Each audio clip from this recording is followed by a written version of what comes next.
people be they holla say dem want the power. Dem be promise us say we go get light and power. Dem hustle sote they can't get the power. But now they know they do anything with the power. Every day dollar just they get the higher power over naira. Still them talk say make we off mind, but thank God say Maiyegun don't come. I want you to watch this because some of what I've been telling you, some of them will sound somehow like comical, some will sound like unbelievable. But it's better you listen to people who have been involved, people who have been affected, and they are still alive to tell the story. There are many, many people that are going through this right now in Yoruba land. There is no help coming. That's the point I'm trying to make, except if you help yourself. And that's the fear of civil war that the elite seems to be so scared about. Watch the second part before we go. You encroach on other people's rights, even to the extent of displacing them, humiliating them, dehumanizing them, raping their women, and killing them. That's when it becomes a crime against humanity and must be dealt with very firmly. But even in dealing with it, we must always take care to separate the wheat, the chaff, from the grain from the chaff. That's what I want to say. The grain from the chaff. We all know, we all live with, we all have Fulani friends, colleagues, and it's our responsibility to continue to stress that it's not the entire people called Fulani who are guilty of these crimes. But the leadership of Miyetti Allah, I've said again and again, is 90% responsible for the condition in which we find ourselves. He shares that responsibility, of course, with the head of state. But by coming out, and I'm going back a few years ago, when the leadership was so boastful, after hundreds had been killed in the north, by clearly identified herdsmen, to say that we Fulani, we own this place, we own this Borno area, we just come here to claim our own.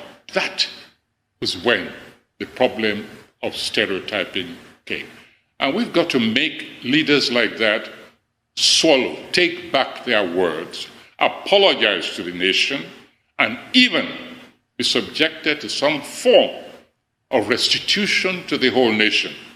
Not the kind of restitution, cockeyed, upside-down restitution being proposed by this Gumi who says, I just read the report yesterday, that these herdsmen, these bandits should be compensated. What kind of rubbish is that?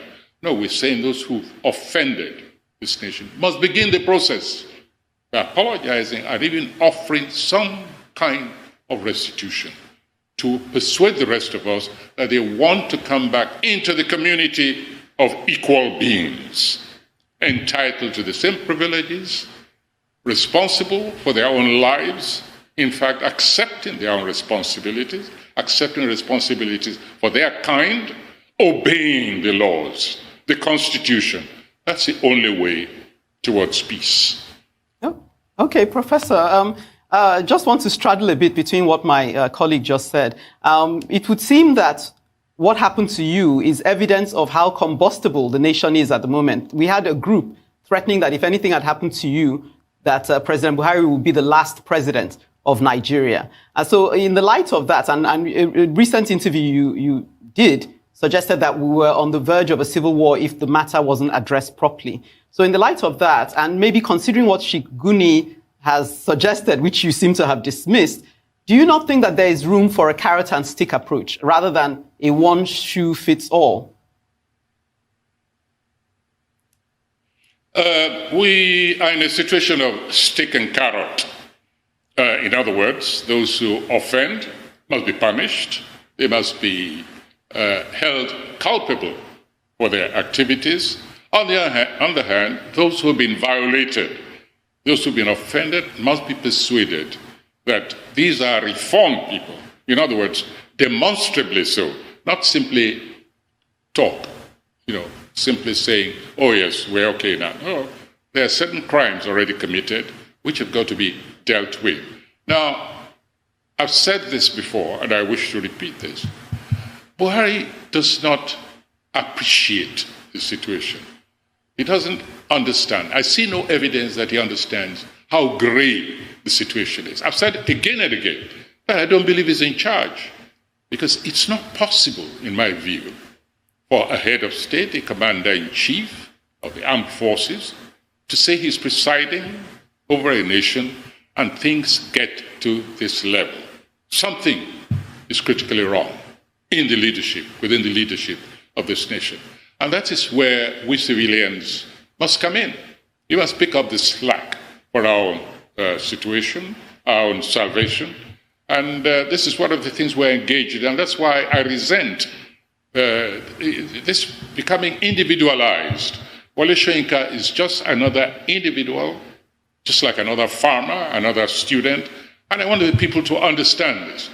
What happened to me with this incident is just typical of what's happening to millions of people all over the country. And we cannot just sit still and say we're relying on central help when obviously it's not coming. Well, Professor, of course, you know, you and I know what happened in Ondo State recently, where the Mayor Tiala, the initiation of the presidency, got together with another governors of other states in this country, and they held a meeting which was, one would say, quite beneficial and rewarding.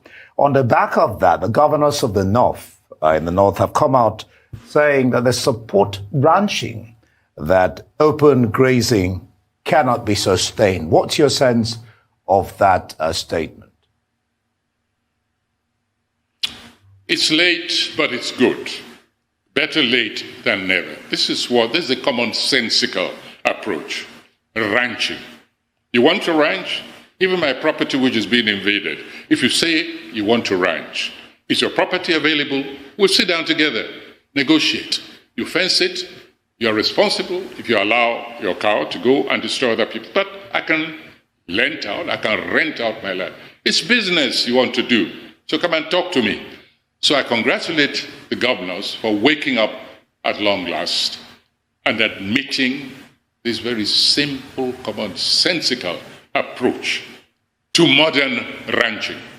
And I wish to appeal also, this is one of the things which can be done at the center, which should simultaneously now try and resurrect all those coaches, the wagons. You know, I grew up with cattle wagons on the train. I grew up with lorries taking cattle from north to south, east to west, etc. We need to resurrect all those facilities.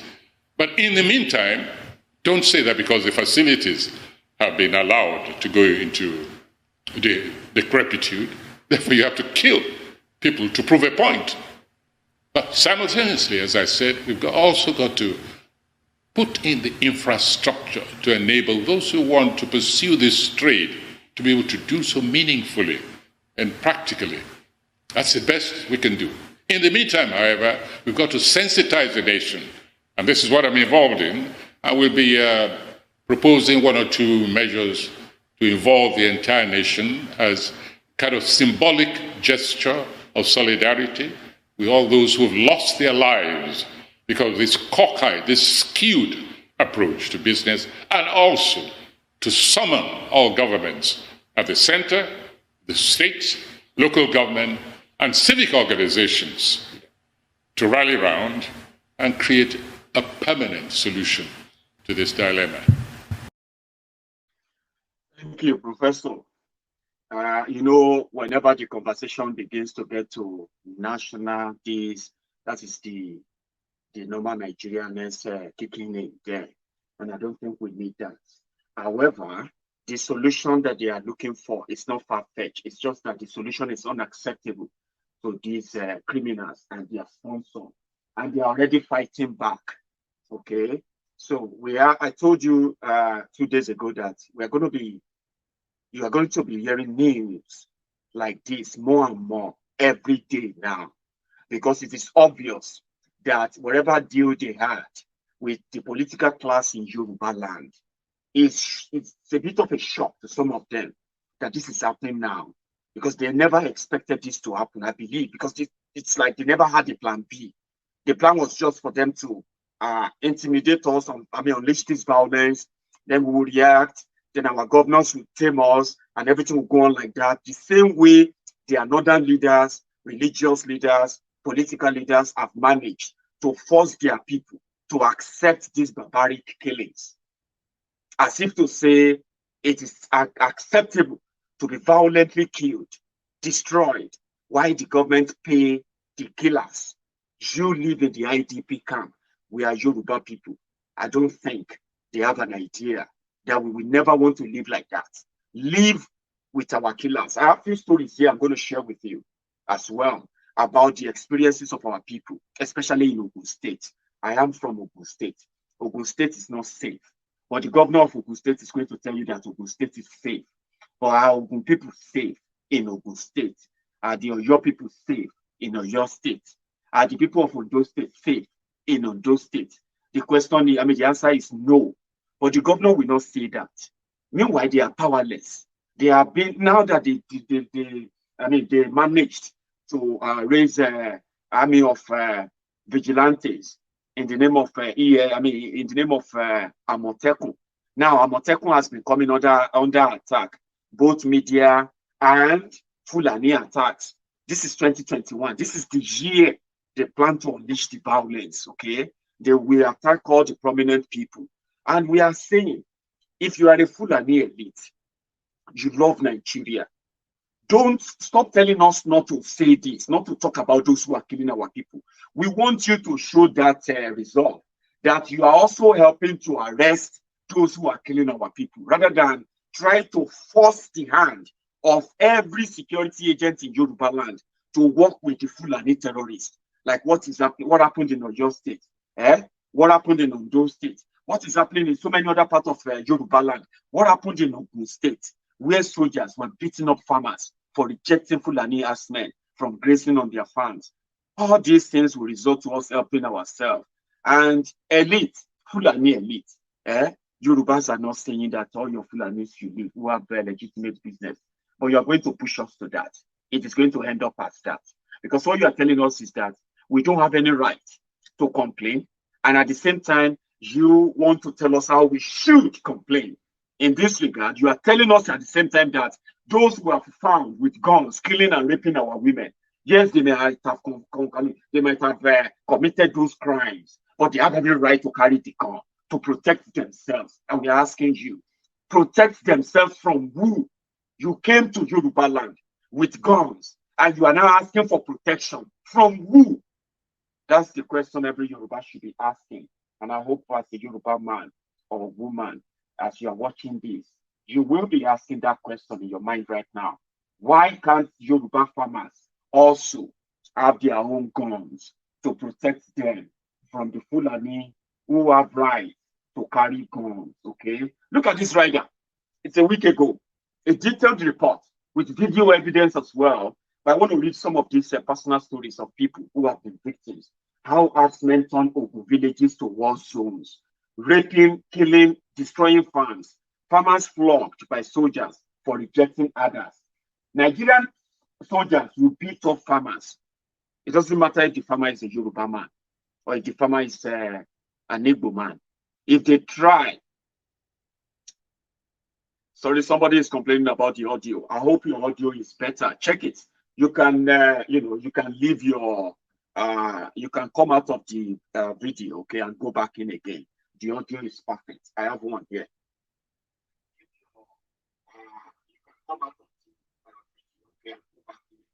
So my audio is pretty fine. I believe you should do same. Come out of the broadcast and go back in. And meanwhile, some of you have been practicing social distancing with my like button, right? Can you just give that a thumb up? Not by typing the thumb up. Get out of that chat room now, right? And then just a second, just in and out of the thing. Come out of the chat room. Go into that under the video. You see it under the video you're watching. There is a like button there. Tap it, and go back into the chat room and continue your conversation. I'm going to read this back to you, okay? After that, I will tell you a bit about what they are planning to do in Lagos tomorrow. And if you ask me, I can easily ask. I can easily ask every young person who wants to go to Lekki Toll Gate tomorrow, right? If you are going to appear in Lekki Toll Gate to protest to occupy Lekki Toll Gate, okay?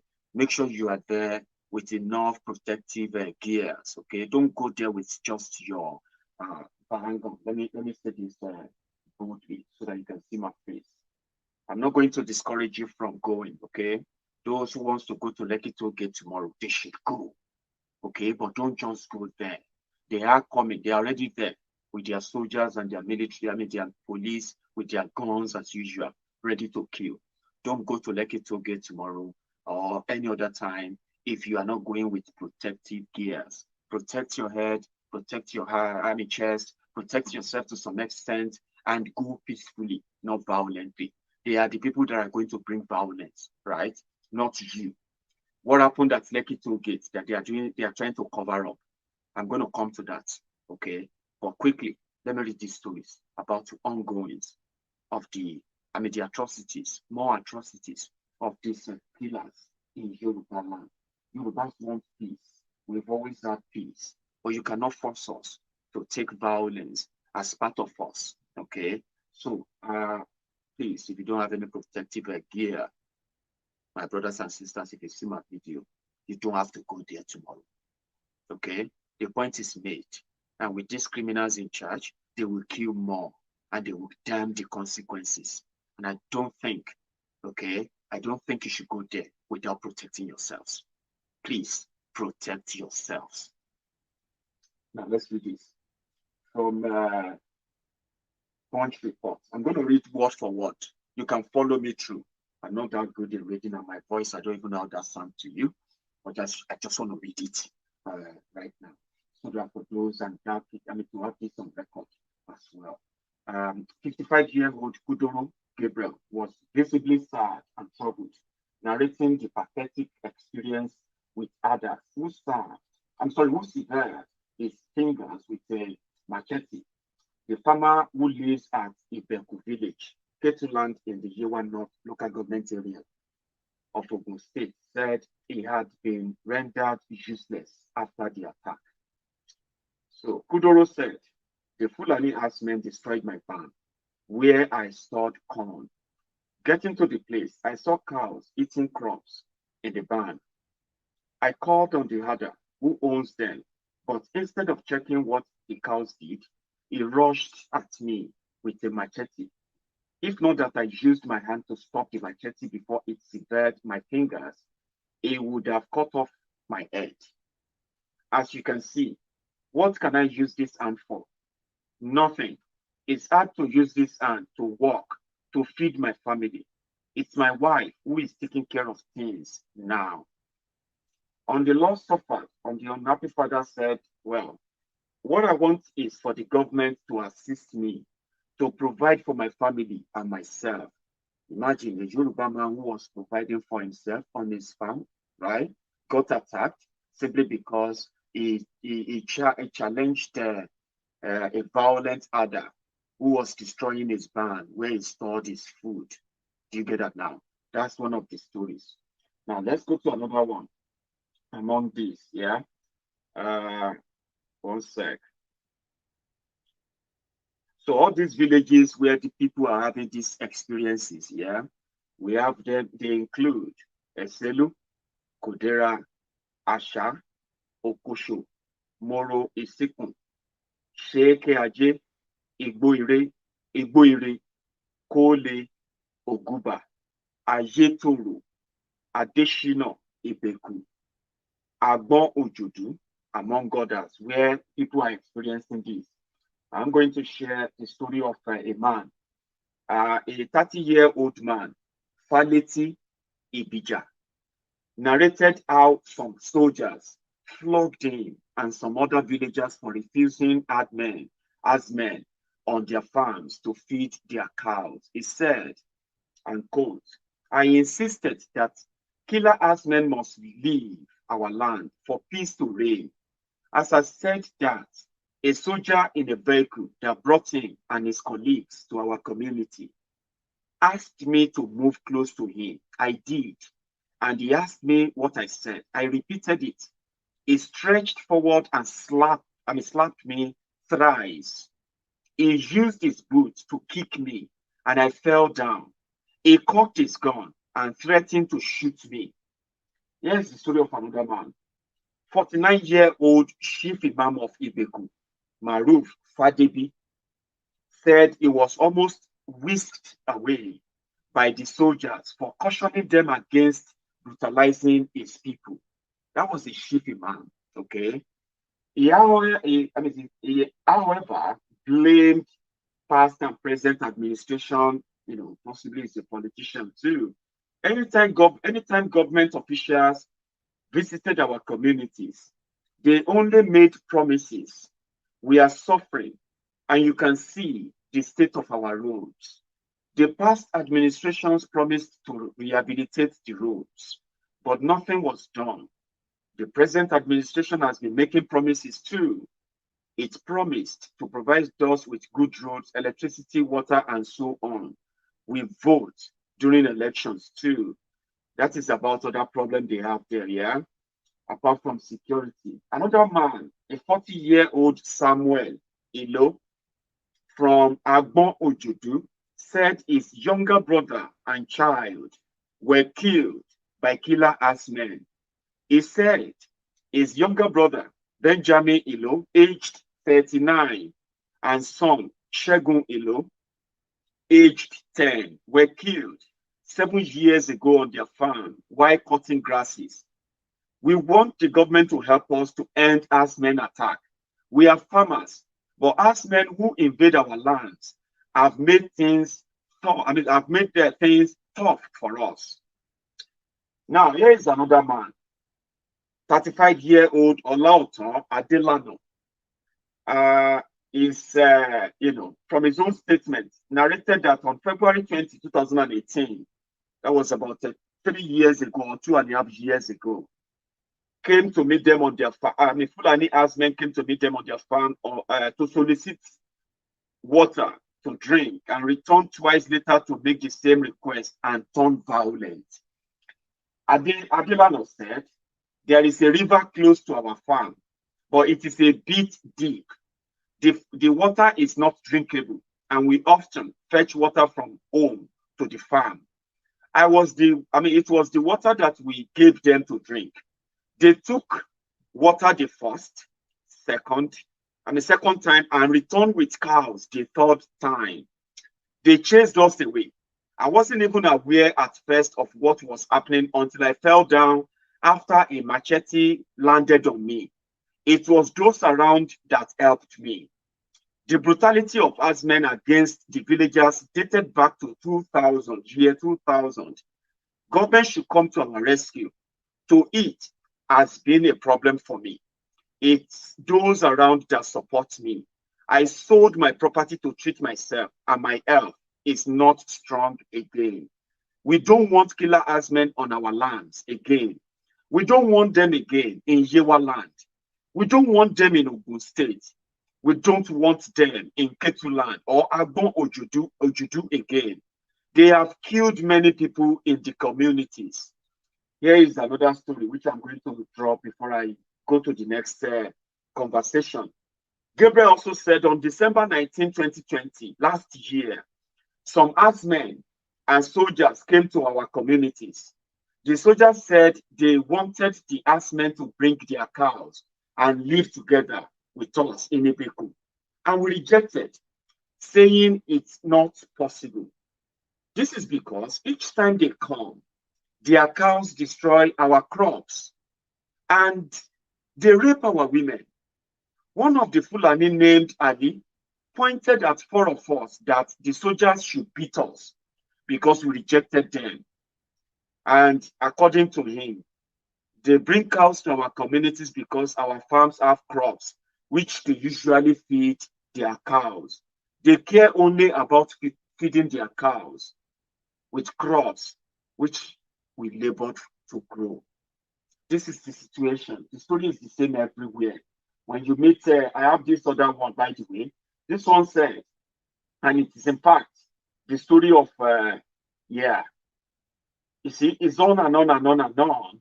We have seen videos. This is why Sunday Igboho went to Ketuland in Ogun State to go and send a warning signal to these terrorizing criminals. But after that, they went back to kill about 4 people after Sunday Igboho's visit. This is what Yoruba people are facing. If you begin to collate all the information, and see the numbers of people who have become victims. The government from all sides have ignored and abandoned them, okay? So they have nobody to report to. They want to resort to self-help, but they can't use that too. The soldiers will beat them, arrest them, and blame them. However, that is why Yorubas continue to say, let us rally round. Those who want to kill us believe that we can't fight back. We can't defend ourselves. And even if we believe that some people are going to defend us, they are going to spread the fear. Now, imagine when they begin to kill Amotekun, burning their property. How is that different from Boko Haram or bandits attacking Nigerian soldiers, burning down their properties as you see them in Borno, Yobe, and all these places? Now, we're going to be witnessing Fulani herdsmen burning down Amotekun vehicles. Is that actually going to help the Yoruba leaders to know the danger they are actually in? And like Professor Wole Soyinka said, since Buhari is not in charge, nobody is in charge. Are you going to be left alone to die on your own when you are waiting for the government to help you? This is what will take me to Lagos, where you have those who are asking to defend Lagos. Watch my video on who should they defend Lagos from the criminals who have turned Lagos into what? Or from yourselves who are encouraging them, the Baba Sokwes and all of that. Who should we save Lagos from? So yesterday it was Obalende, where they were shooting themselves. Nobody was arrested, but people were killed. NURTW claimed responsibility for that. They said they were fighting over turf. No, they were not. They were practicing for what they want to do tomorrow. I told you, the Lagos NSAS panel, judicial panel that they set up in Lagos State was a fraud. Some people said, Maiyegun, don't say that. Let us give the government have told them that they should go back home. They are going to look into all of you who said that 3 months ago. How are you today? All the judicial panel they set up everywhere, they have now become the ghost of themselves. Nobody is listening to anybody's case anymore. Some of those who are members of the panel have pulled out. They have decided to go and reopen Lekki Toll Gate. There's going to be a cover-up. Those who died during the protests have died for nothing. Those who have become victims of police brutality in Nigeria, which prompted the judicial panel in the first place, they have suffered for nothing. The suffering continues. Now people are saying, no, we are not going to accept that. We're going to go to Lekki Toll Gate tomorrow. But guess what? Somewhere in Nigeria, this happened.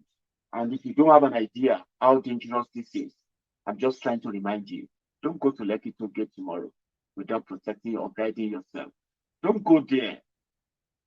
Don't go there without wearing protection, please. Watch.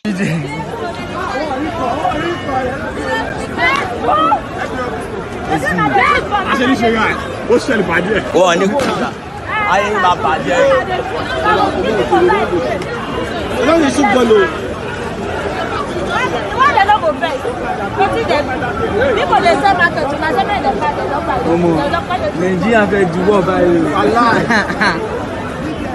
Pretty con dey happen. They don't beg. People be dey holla say dem want the power. Chai, dem be promise us say we go get light and power. Dem hustle sote they can't get the power. But now they know they do anything with the power. Every day, dollar just they get the higher power over naira. Still them talk say make we off mind, but thank God say Maiyegun don